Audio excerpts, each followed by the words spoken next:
Hello.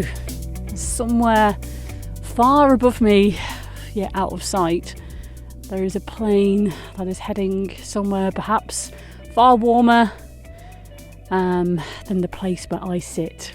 You'll never believe where I am.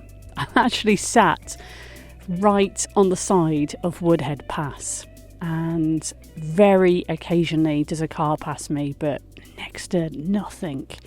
Probably been about 3 cars that have passed me in the last 30 minutes, and this is one of the busiest roads in this area of people nipping across to Sheffield, to Manchester.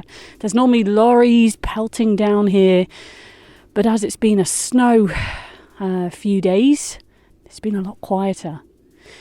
I brought you here because something that I wanted to share with some of the walks that I've done over the last few days of the quietness of the Longdendale Valley.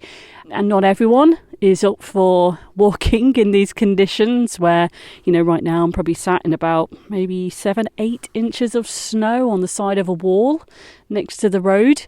And I'm watching all the ice fall and melt in the trees beside me. This is Didsbury intake. It carries on to Hollands Hill, and Rhodeswood Reservoir is just to the right. Today for the soundscape, I've been thinking a lot just about journeying, and I remember reading a chap called Thomas A. Clarke. He did this pamphlet which he released a long time ago, and I found a reprint of it. He's a Scottish poet, and the pamphlet that came out was called In Praise of Walking.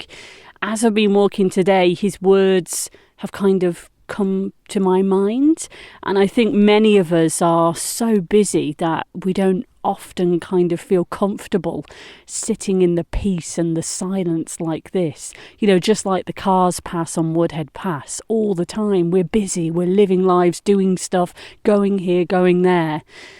And I come back to the words that Thomas Clarke used in this pamphlet. I've just pulled them out. I took a screenshot of them on my phone. He says in one part of it, early one morning, any morning, we can set out with the least possible baggage and discover the world. There are things we will never see unless we walk to them. Walking is a mobile form of waiting. What I take with me, what I leave behind, are of less importance than what I discover along the way. The most lonely places are the most lovely. For the right understanding of a landscape, information must come to the intelligence from all the senses.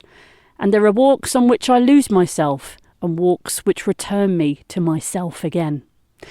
So instead of walking around in a particular place that I've come to today, along my journey today, I've recorded little sound bites, which I'm going to sew together so you can hear some of the paths that I've walked along today. Here is another car about to pass me. They're probably thinking, what on earth is that woman doing sat on the floor in the snow when no one else is walking the Woodhead Pass? But that's how I roll. Anyway, I'm going to fade out now, and in this particular mooch, you'll hear me walk from the Longdendale Trail down a path towards Rhodeswood Bridge, where Vale House and Rhodeswood Reservoirs meet. And I walk through a track where there's obviously been some kind of Land Rover that's driven down earlier. Oh, you can hear all the ice falling from the trees all above me. The birds are singing so loudly because for once without the cars, we can finally truly listen to their call.